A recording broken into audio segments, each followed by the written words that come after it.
बगल में छुरी। राजनीति और कूटनीति की दुनिया में ये कहावत तब याद आती है जब दोस्ती की मुस्कान के पीछे बदलते समीकरण छिपे हों। बांग्लादेश में सत्ता परिवर्तन के बाद भारत ने पड़ोसी धर्म निभाया, संवाद के दरवाजे खुले रखे, सहयोग का हाथ बढ़ाया और रिश्तों में भरोसा कायम रखने की कोशिश की। लेकिन अब संकेत मिल रहे हैं कि ढाका एक बार फिर बीजिंग की ओर तेजी से बढ़ रहा है।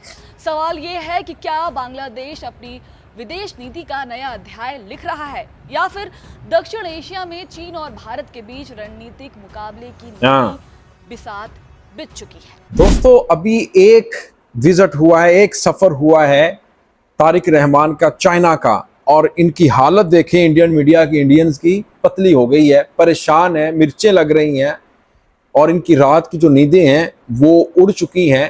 अभी तो पाकिस्तान का सफर बाकी है, अभी तो तुर्किया जाना है, अभी तो पाकिस्तान के प्राइम मिनिस्टर ने बांग्लादेश आना है, अभी तो फील्ड मार्शल आसिम मुनीर ने बांग्लादेश जाना है। तब इनका क्या बनेगा, मैं तो उस टाइम से डरता हूं।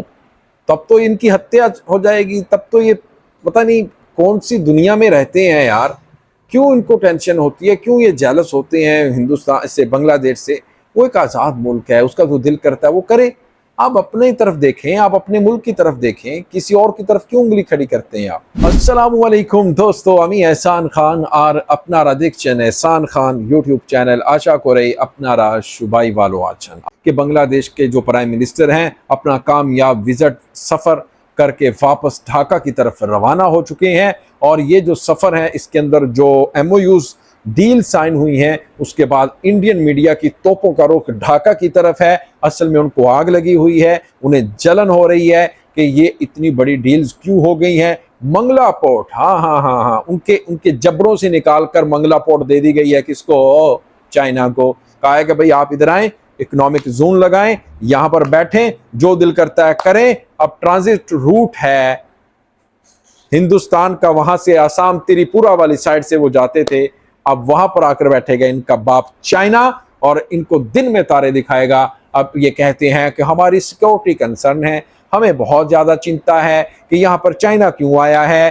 भाई आपकी पॉलिसी की वजह से आया है, आपकी नाकाम पॉलिसी, फॉरेन पॉलिसी, खारजा पॉलिसी जिसको कहते हैं, उसकी वजह से आया है। आपको अब बहुत ज्यादा बातें, कहावतें ये याद आ रही हैं ना कि हमारा हमसाया, हमारा नेबर हमसे दूर चला गया, हमने इनको आज़ाद करवाया। कौन सा आज़ाद करो, आपने साजिश की थी, दो भाइयों को जुदा किया था। आइए दोस्तों, बाकी बातें बाद में करेंगे, पहले ये वीडियो देख लेते हैं। वीडियो बहुत इंटरेस्टिंग लग रही है, देखने से पता चलेगा। मेरी आपसे रिक्वेस्ट है, इस वीडियो को आप आखिर तक जरूर देखिएगा। 3, 2, 1 एंड शूट। मुंह में राम बगल में छुरी। राजनीति और कूटनीति की दुनिया में ये कहावत तब याद आती है जब दोस्ती की मुस्कान के पीछे बदलते समीकरण छिपे हों। बांग्लादेश में सत्ता परिवर्तन के बाद भारत ने पड़ोसी धर्म निभाया, संवाद के दरवाजे खुले रखे, सहयोग का हाथ बढ़ाया और रिश्तों में भरोसा कायम रखने की कोशिश की।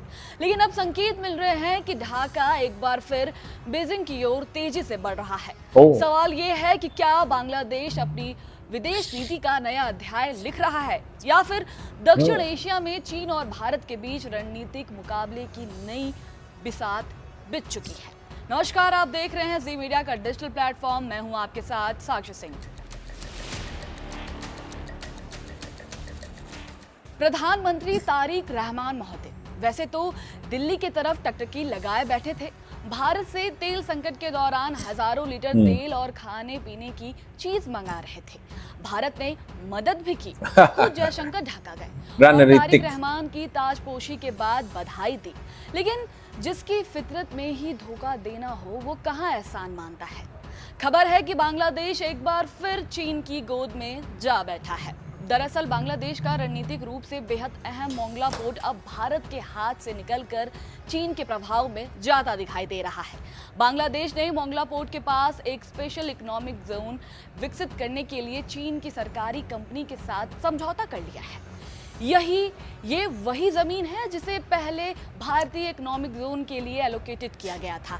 ऐसे में इसे नई दिल्ली के लिए बड़ा कूटनीतिक और रणनीतिक झटका माना जा रहा है। बांग्लादेश की सरकारी संस्था बांग्लादेश इकोनॉमिक जोन्स अथॉरिटी यानी बेजा ने बीजिंग में चीन की सरकारी company China civil engineering construction corporation के साथ MOU पर हस्ताक्षर किए हैं।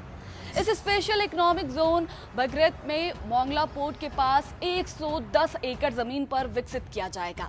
समझौते के दौरान प्रधानमंत्री तारिक रहमान भी मौजूद थे, जो फिलहाल चीन की राजकीय यात्रा पर हैं। अब सवाल है भारत के हाथ से कैसे निकला मोंगला प्रोजेक्ट। भारत और बांग्लादेश के बीच 2015 में एक समझौता हुआ था, जिसके तहत भारत को मोंगला और मीरसराय में 2 इकोनॉमिक जोन विकसित करने थे। भारत ने अपनी लाइन ऑफ क्रेडिट यानी LOC के जरिए फंडिंग की व्यवस्था भी की थी।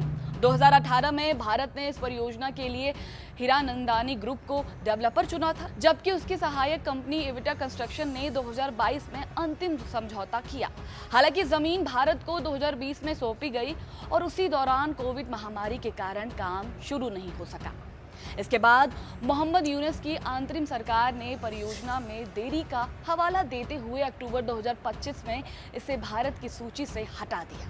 अब मोंगला प्रोजेक्ट में चीन की एंट्री कैसे हुई? जून 2025 में ढाका स्थित चीनी दूतावास ने बांग्लादेश सरकार को प्रस्ताव दिया है कि वो इसी 110 एकड़ क्षेत्र में चीनी इकोनॉमिक जोन विकसित करना चाहता है।